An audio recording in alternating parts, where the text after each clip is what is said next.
Sir Richard Branson. Thank you very much. It's my pleasure to spend a few minutes with you. What do I call you? Sir Richard? Richard is what everybody calls me. Rich is what everybody calls you? Okay, I want to If you like Sir Richard, we'll do that. I like Sir Richard. Right, I do like Sir Richard. I was reading in your book, The Virgin Vie, your mom, the letter that she put in there, and talking to you about Ricky, and I cannot even think of you as a Ricky. No, I think Ricky's very much a mum That's thing. A mum thing, for sure. The only time I ever hear the word Sir Richard is when I'm walking down a street in New York and suddenly I hear someone saying, Sir Richard, and I look, where's the Shakespearean play taking place? Anyway, yeah. Well, we work with a community inside of network marketing that are entrepreneurs, right? They love the idea of being in business for themselves. They feel like in this new economy, it's safer to actually be in business for yourself than being employed by somebody else. They're driven by that. And if there's one person that is iconic for entrepreneurialism, you've got to be the global guy that represents what's possible if you kind of open up your imagination and you work hard. Were you always entrepreneurial? I think so. I mean, I've always loved to create things from a very young age. I mean, I think when I was 9, I was collecting budgerigars and selling them off because they bred very quickly. And then when I was 10, I decided to plant lots of Christmas trees so that when I left school, I would have lots of money because the Christmas trees would all grow. Of course, the rabbits ate them all. So from quite a young age, I think I had a sort of entrepreneurial streak in me. When did it turn into success?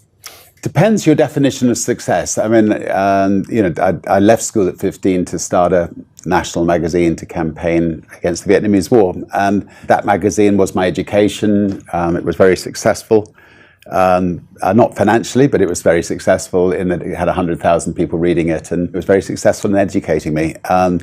But it was not until the record company that I launched after that we started getting some financial success, which enabled us then to carry on and do what we've done since. How do entrepreneurs think different than employees? It's fairly radically different, I would say. You get a blank sheet of canvas. An entrepreneur is like an artist. So you get a blank sheet of canvas, then you're creating something to make a positive difference to other people's lives, and in that blank sheet of canvas, you're filling in all the little details to make sure that what you're going to do is exceptionally better than what other people are doing, and the way you're going to do it's going to be exceptionally better.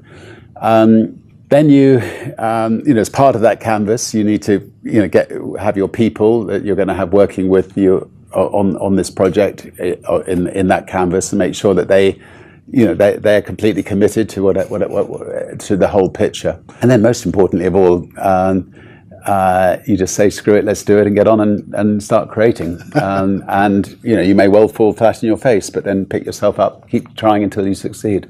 It sounds a lot like culture, building the culture around your vision. You have a vision, and then creating a culture that this is how we're going to do things, this is our standards of excellence, that culture is important. Is it? If you have a team of people who completely believe in your idea and what you want to do, you will succeed. If you have a half-hearted team of people, it's going to be much, much, much tougher.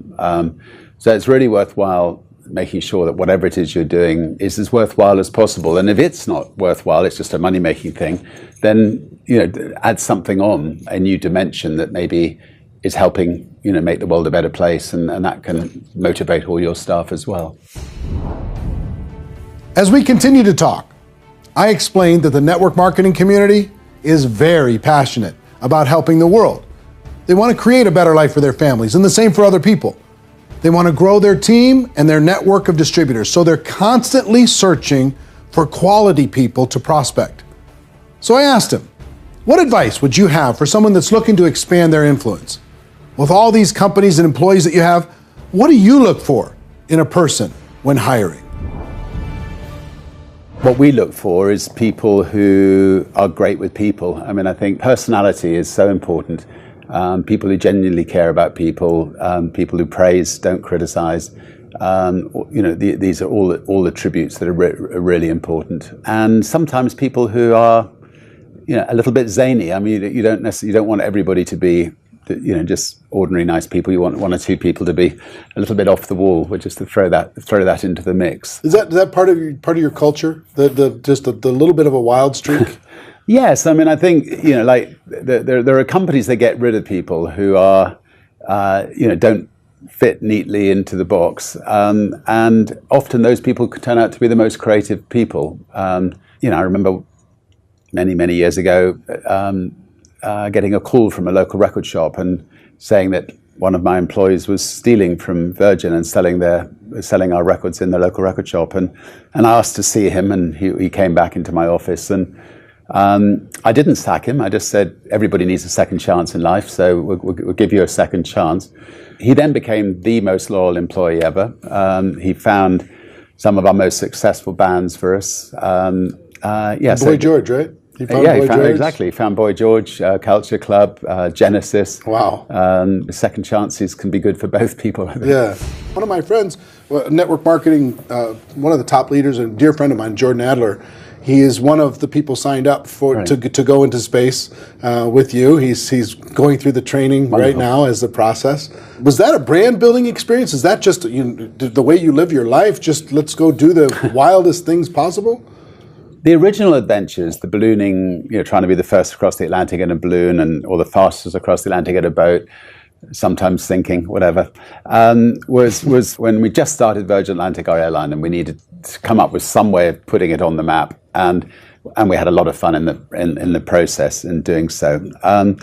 The space project's slightly different. NASA and governments are not interested in you or I going to space, and we decided to set up a space company to enable hundreds of thousands of people, hopefully, to become astronauts. And it's been tough, but we're getting, I think, close finally, and I think we can transform the lives of a lot of people, and we can also connecting people who are not connected. And so anyway, it's a rush, it's fun, it's exciting, and lots of breakthroughs. And we'll see how. Like you and your family are going up in the first one, right? We'll be going up in the first one. Wow! But our brave test pilots will make sure, of course, first. Of course.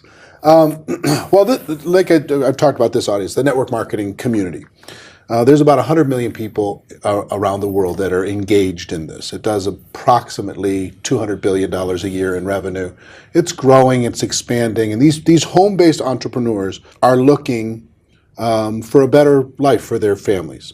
Do you think it's a good idea for a person to get involved in network marketing and start to build something? I think we were involved with network marketing once with a cosmetics company in the UK, and we would have a dinner every year with all these young entrepreneurs from all over the country, and they were sometimes they were a mum with children who wanted to make some money on the side, and sometimes they were relying on it completely, for their living. And it was tremendous seeing the enthusiasm, how much it transformed their lives, and what a difference it made to them. So I'm a tremendous believer in network marketing, and I'm a great believer in entrepreneurs. I think all the future jobs in the next 20 or 30 years will be created by network marketing entrepreneurs and other entrepreneurs around the world, starting off from scratch or starting off very small and making a real difference in the world.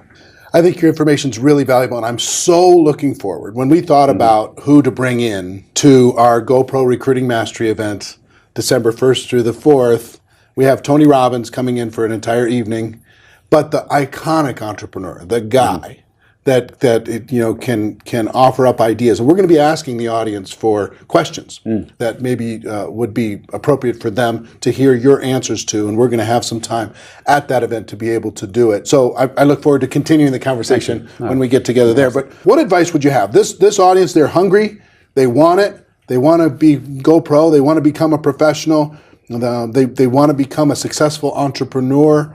You're a role model to them. What advice would you have for them between now and the time we extend this advice in December? Right. What advice would you have for them? I think I'm sure most of them are already thinking big, but think even bigger. And set yourself a seemingly impossible task, and then strive to get there. If you just tumble along, day after day, that may be good. It's not much fun. I mean, I think all of us should be all the time setting ourselves new challenges to try to overcome. In the end, just get on. Screw it, but just do it. Just get on and do it. And if you're determined enough, you'll make your dreams come possible.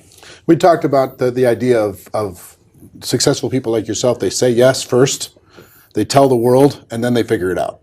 And that's opposite from most people in the world. They just get out there, like you say, screw it, just do it. Your iconic phrase, screw it, just do it. I think that more people could learn from think bigger, faster, believe bigger, faster. Yeah. Belief is such an important thing. Yeah. Well, one thing I use is if somebody asks me a question, I'll say yes.